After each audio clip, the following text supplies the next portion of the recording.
नमस्कार मित्रों, आज हम सावन के पवित्र महीने में एक और अत्यंत मार्मिक कहानी सुनाने जा रहे हैं। यह कहानी एक व्यापारी की है। यह कहानी आपको भाव विभोर कर देगी और जीवन के अनमोल पाठ भी सिखाएगी। तो आइए, बिना देरी किए इस कहानी का श्रवण प्रारंभ करते हैं। यदि आप पहली बार हमारे चैनल पर आए हैं तो कृपया सब्सक्राइब करना न भूलें और अन्य सावन की कहानियां भी सुनें। हमारे चैनल पर आपको अनेक रोचक और प्रेरक कहानियां, भजन और अन्य मनोरंजक सामग्री मिलेगी। यदि आप हमारे प्रयासों को सराहते हैं तो कृपया लाइक और शेयर बटन दबाकर अपना समर्थन जरूर दिखाएं। इस कहानी को देखने और कमेंट में हर हर महादेव लिखने वाले सभी भक्तों पर भगवान शिव की कृपा बनी रहे। प्रभु शिव आपके जीवन में सुख, शांति और समृद्धि प्रदान करें। श्रावण सोमवार की कथा के अनुसार अमरपुर नगर में एक धनी व्यापारी रहता था।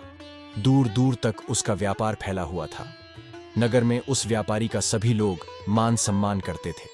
इतना सब कुछ होने पर भी वह व्यापारी अंतर्मन से बहुत दुखी था, क्योंकि उस व्यापारी का कोई पुत्र नहीं था।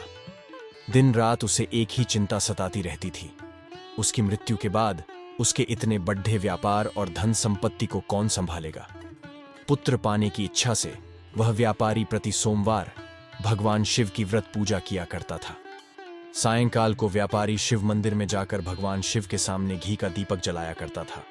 उस व्यापारी की भक्ति देखकर एक दिन पार्वती जी ने भगवान शिव से कहा, हे प्राणनाथ, यह व्यापारी आपका सच्चा भक्त है। कितने दिनों से यह सोमवार का व्रत और पूजा नियमित कर रहा है। भगवान, आप इस व्यापारी की मनोकामना अवश्य पूर्ण करें। भगवान शिव ने मुस्कुराते हुए कहा, हे पार्वती, इस संसार में सबको उसके कर्म के अनुसार फल की प्राप्ति होती है। प्राणी जैसा कर्म करते हैं उन्हें वैसा ही फल प्राप्त होता है। इसके बावजूद पार्वती जी नहीं मानी। उन्होंने आग्रह करते हुए कहा, नहीं प्राणनाथ, आपको इस व्यापारी की इच्छा पूरी करनी ही पड़ेगी। यह आपका अनन्य भक्त है।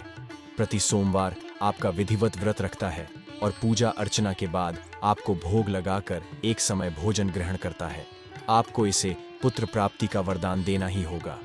पार्वती जी का इतना आग्रह देखकर भगवान शिव ने कहा, तुम्हारे आग्रह पर मैं इस व्यापारी को पुत्र प्राप्ति का वरदान देता हूं, लेकिन इसका पुत्र 16 वर्ष से अधिक जीवित नहीं रहेगा। उसी रात भगवान शिव ने स्वप्न में उस व्यापारी को दर्शन देकर उसे पुत्र प्राप्ति का वरदान दिया और उसके पुत्र के 16 वर्ष तक जीवित रहने की बात भी बताई। भगवान के वरदान से व्यापारी को खुशी तो हुई, लेकिन पुत्र की अल्पायु की चिंता ने उस खुशी को नष्ट कर दिया। व्यापारी पहले की तरह सोमवार का विधिवत व्रत करता रहा। कुछ महीने पश्चात उसके घर अति सुंदर पुत्र उत्पन्न हुआ।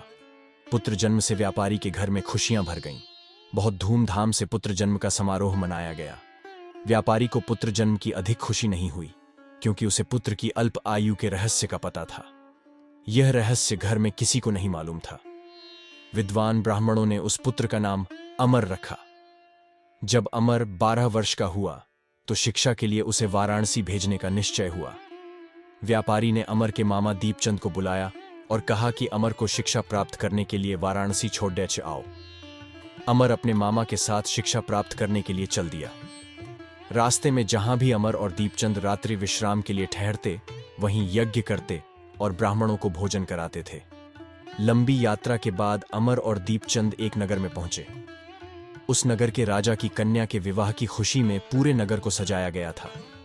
निश्चित समय पर बारात आ गई, लेकिन वर का पिता अपने बेटे के एक आंख से काने होने के कारण बहुत चिंतित था। उसे इस बात का भय सता रहा था कि राजा को इस बात का पता चलने पर कहीं वह विवाह से इनकार न कर दें। इससे उसकी बदनामी होगी। वर के पिता ने अमर को देखा तो उसके मस्तिष्क में एक विचार आया। उसने सोचा, क्यों ना इस लड़डीचके को दूल्हा बनाकर राजकुमारी से विवाह करा दूं। विवाह के बाद इसको धन देकर विदा कर दूंगा और राजकुमारी को अपने नगर में ले जाऊंगा। वर के पिता ने इसी संबंध में अमर और दीपचंद से बात की। दीपचंद ने धन मिलने के लालच में वर के पिता की बात स्वीकार कर ली। अमर को दूल्हे के वस्त्र पहनाकर राजकुमारी चंद्रिका से विवाह करा दिया गया। राजा ने बहुत सा धन देकर राजकुमारी को विदा किया। अमर जब लौट रहा था तो सच नहीं छिपा सका और उसने राजकुमारी की ओढ़नी पर लिख दिया, राजकुमारी चंद्रिका, तुम्हारा विवाह तो मेरे साथ हुआ था। मैं तो वाराणसी में शिक्षा प्राप्त करने जा रहा हूं। अब तुम्हें जिस नवयुवक की पत्नी बनना पड़ेगा वह काना है। जब राजकुमारी ने अपनी ओढ़नी पर लिखा हुआ पढ़ा तो उसने काने लड्ढाके के साथ जाने से इनकार कर दिया। राजा ने सब बातें जानकर राजकुमारी को महल में रख लिया। उधर अमर अपने मामा दीपचंद के साथ वाराणसी पहुंच गया। अमर ने गुरुकुल में पढ़ना शुरू कर दिया। जब अमर की आयु 16 वर्ष पूरी हुई तो उसने एक यज्ञ किया। यज्ञ की समाप्ति पर ब्राह्मणों को भोजन कराया और खूब अन्न वस्त्र दान किए। रात को अमर अपने शयन कक्ष में सो गया। शिव के वरदान के अनुसार शयनावस्था में ही अमर के प्राण पखेरु उड्डीयच गए। सूर्योदय पर मामा अमर को मृत देखकर रोने पीटने लगा। आसपास के लोग भी एकत्र होकर दुख प्रकट करने लगे। मामा के रोने विलाप करने के स्वर समीप से गुजरते हुए भगवान शिव और माता पार्वती ने भी सुने। पार्वती जी ने भगवान से कहा, प्राणनाथ, मुझसे इसके रोने के स्वर सहन नहीं हो रहे। आप इस व्यक्ति के कष्ट अवश्य दूर करें। भगवान शिव ने पार्वती जी के साथ अदृश्य रूप में समीप जाकर अमर को देखा तो पार्वती जी से बोले, पार्वती, यह तो उसी व्यापारी का पुत्र है। मैंने इसे 16 वर्ष की आयु का वरदान दिया था। इसकी आयु तो पूरी हो गई। पार्वती जी ने फिर भगवान शिव से निवेदन किया, हे प्राणनाथ, आप इस लड्ढाचके को जीवित करें, नहीं तो इसके माता पिता पुत्र की मृत्यु के कारण रो रो कर अपने प्राणों का त्याग कर देंगे। इस लड्ढाके का पिता तो आपका परम भक्त है। वर्षों से सोमवार का व्रत करते हुए आपको भोग लगा रहा है। पार्वती जी के आग्रह करने पर भगवान शिव ने उस लड्ढेचके को जीवित होने का वरदान दिया और कुछ ही पल में वह जीवित होकर उठ बैठा। शिक्षा समाप्त करके अमर मामा के साथ अपने नगर की ओर चल दिया। दोनों चलते हुए उसी नगर में पहुंचे जहां अमर का विवाह हुआ था। उस नगर में भी अमर ने यज्ञ का आयोजन किया। समीप से गुजरते हुए नगर के राजा ने यज्ञ का आयोजन देखा। राजा ने अमर को तुरंत पहचान लिया। यज्ञ समाप्त होने पर राजा अमर और उसके मामा को महल में ले गया और कुछ दिन उन्हें महल में रखकर बहुत सा धन वस्त्र देकर राजकुमारी के साथ विदा किया। रास्ते में सुरक्षा के लिए राजा ने बहुत से सैनिकों को भी साथ भेजा। दीपचंद ने नगर में पहुंचते ही एक दूत को घर भेजकर अपने आगमन की सूचना भेजी। अपने बेटे अमर के जीवित वापस लौटने की सूचना से व्यापारी बहुत प्रसन्न हुआ। व्यापारी ने अपनी पत्नी के साथ स्वयं को एक कमरे में बंद कर रखा था। भूखे प्यासे रहकर व्यापारी और उसकी पत्नी बेटे की प्रतीक्षा कर रहे थे। उन्होंने प्रतिज्ञा कर रखी थी कि यदि उन्हें अपने बेटे की मृत्यु का समाचार मिला तो दोनों अपने प्राण त्याग देंगे। व्यापारी अपनी पत्नी और मित्रों के साथ नगर के द्वार पर पहुंचा। अपने बेटे के विवाह का समाचार सुनकर पुत्रवधू राजकुमारी चंद्रिका को देखकर उसकी खुशी का ठिकाना न रहा।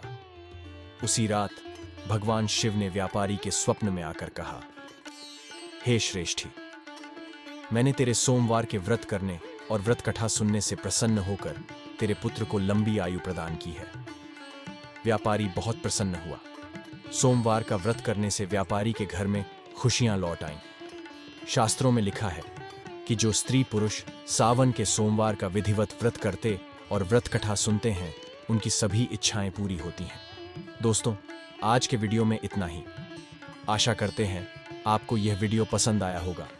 अगर हाँ, तो हमारे चैनल को सब्सक्राइब करें और वीडियो को लाइक करें।